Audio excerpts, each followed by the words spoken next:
Welcome back to the Joy of Vinyl. I'm Rick Coste. I have a fun question for you today. Do you remember the very first record that you ever owned? The very first record you ever played on a turntable?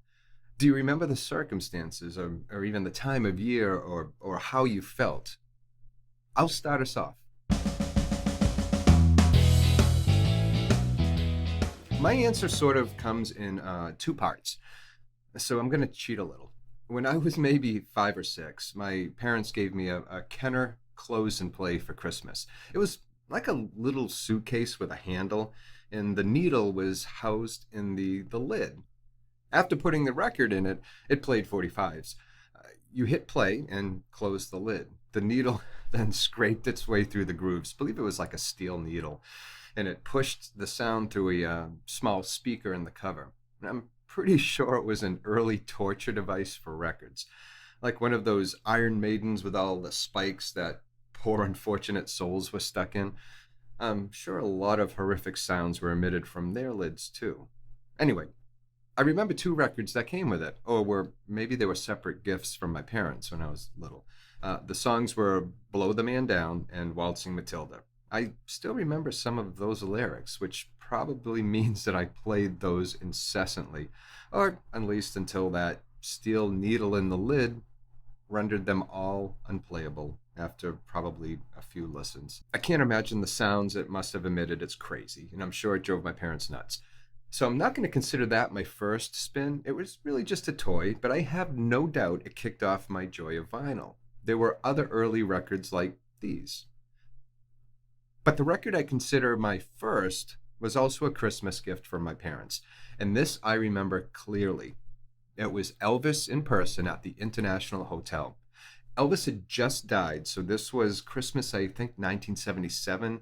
I was 10 years old, and for some reason I was fascinated with Elvis. It must have been because the entire country was, talking about his death at the time. Good evening. Elvis Presley died today. He was 42. Apparently, it was a heart attack. You couldn't stand in a grocery store checkout line without, seeing his face on the cover of every magazine. Elvis was everywhere. Everywhere. And I loved that record. And I do remember playing it for the very first time. I sat in front of my dad's stereo and I studied the album cover. And I'm pretty sure I played it all morning long until it was time to wrap things up and go to my grandfather's for Christmas dinner.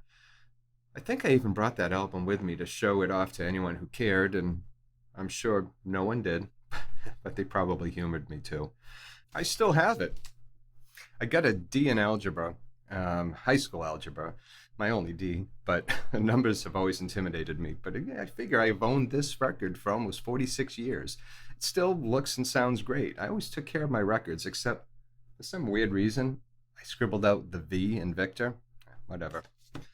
But I knew records were special even back then. The cover has seen its better days, though. Other than that V, there's traces of tape where my teenage self tried to keep the seams from splitting. That record was the first spark that ignited my obsession with vinyl. From that day on, I saved my allowance to buy even more Elvis records. I still have them all. The rest don't get played as much as this one. Weird aside, with the exception of a couple, most of my Elvis records are in what we call my overflow cabinets, which are upstairs. That's where the records go that I don't play as often, but will never part with. I can't imagine ever selling or giving away an album unless I end up with a copy. The few hundred I do play on a fairly consistent basis are in the vinyl room, which you've seen in some earlier videos, where this one will always be found. So what about you? What was your first record, and what memories are attached to it, and do you still have that record? I'd love to hear from you. You can either comment below or contact me at the website, joyofvinyl.com, and don't forget to click subscribe. And as always, thank you for watching. And until next time, please take care of yourself and enjoy your records.